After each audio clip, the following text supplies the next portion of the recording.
का एक महत्वपूर्ण टॉपिक है बाल मनोविज्ञान। अब बाल मनोविज्ञान में आइए कुछ महत्वपूर्ण प्रश्नों को देख लेते हैं जो कभी भी आपसे पूछे जा सकते हैं। पहला चीज है, मनुष्य की अंतर्निहित पूर्णता को अभिव्यक्त करना शिक्षा है।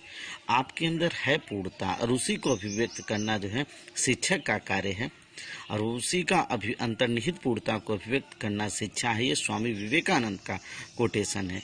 शिक्षा से मेरा अभिप्राय बालक तथा मनुष्य के शरीर, मस्तिष्क और आत्मा के सर्वांगीण और सर्वोत्तम विकास से है। यह बात जो है महात्मा गांधी ने कही है। मनोविज्ञान आचरण एवं व्यवहार का यथार्थ विज्ञान है, यह मैकडूगल ने कहा है। और मैकडूगल की मूल प्रवृत्ति, क्योंकि मुख्यतः मनोविज्ञान आपके मन में है उसका अध्ययन नहीं करता है, बल्कि आपका आचरण और व्यवहार कैसा है। और धीरे धीरे जैसा आपका आचरण और व्यवहार होता है वैसा आपका मन भी बन जाता है। बीज में वृक्ष बनने की संभावना रहती है, लेकिन वातावरण के आधार पर उसका विकास स्तर निश्चित होता है। यह बात किसने कही है? वुडवर्थ ने कही है। इस बात को, ये काफी इम्पोर्टेंट जो है प्रश्न है और ये कभी भी पूछे जा सकते हैं। नैतिक विकास का सिद्धांत लॉरेंस कोहलबर्ग का है, जिसमें प्राक रूढ़िगत स्तर, रूढ़िगत स्तर और उत्तर रूढ़िगत स्तर के बारे में लांस कोहलबर्ग ने बताया है। जबकि मनोलैंगिक विकास का सिद्धांत सिग्मंड फ्रायड का है। इसमें इन्होंने इदम, अहम और पराहम की व्याख्या की है, जो आगे आपको चल के बताया जाएगा। अब बहुत से बच्चे जानते ही होंगे। भाषा विकास का सिद्धांत चोम्स्की का है, और जबकि संज्ञानात्मक विकास का सिद्धांत जीन पियाजे का है। मनोसामाजिक विकास, आप ही बताइए, हमारा मन बिल्कुल जो है समाज के अनुरूप होता है, और मनोसामाजिक विकास का सिद्धांत जो है एरिक्सन ने दिया था। विकास और अभिवृद्धि में आप लोगों को एक बहुत महत्वपूर्ण बात बताई गई थी। विकास के लिए अधिगम की आवश्यकता होती है, लेकिन अभिवृद्धि के लिए अधिगम की आवश्यकता नहीं होती है।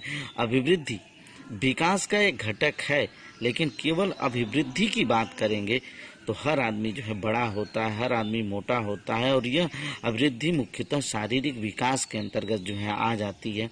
एक निश्चित उम्र के बाद दाढ़ी मूंछ का आना, महिलाओं में जो है अन्य गुणों का जो है विकास होना, यह अपने आप गुणों का नहीं बल्कि जो है पुरुषों में दाढ़ी मूंछ का, महिलाओं में उनके स्तन वृद्धि आदि का जो है, इसको हम अभिवृद्धि के अंतर्गत, दांतों का निकलना अभिवृद्धि के अंतर्गत आ सकता है। पियाजे के संज्ञानात्मक विकास की 4 अवस्थाएं हैं, काफी इंपॉर्टेंट अवस्थाएं हैं। पहली है संवेदी पेशी अवस्था, दूसरा है पूर्व संक्रियात्मक अवस्था या प्राक संक्रियात्मक अवस्था, तीसरी है मूर्त संक्रियात्मक अवस्था, और चौथी अवस्था औपचारिक या अमूर्त संक्रियात्मक अवस्था। बहुत से लोग जानते होंगे, और नहीं जानते होंगे तो आगे के समय में इसको आप धीरे धीरे जानने लगेंगे। ये क्वेश्चन जो है काफी इंपॉर्टेंट है कि सेसवा द्वारा जीवन का पूरा क्रम निश्चित होता है। यह बात जो है एटलर ने कहा है, और वास्तव में पूत के पांव पालने में ही दिखाई देने लगते हैं। यह बात कहीं न कहीं एडलर के मत से प्रभावित है, और उसी बात को सिगमंड फ्रायड ने भी कहा है कि मनुष्य को जो कुछ बनना होता है प्रारंभ के 4-5 वर्षों में ही बन जाता है।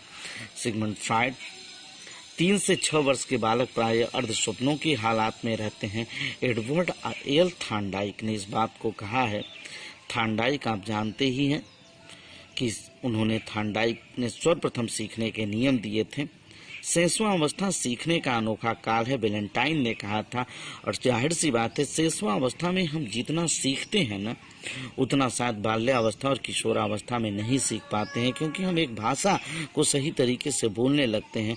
और जीवन में कितना भी हम पढ़ लेते हैं, लेकिन उसके बाद एक भाषा पे वो अधिकार नहीं होता है जो हमारी मातृभाषा पे अधिकार होता है।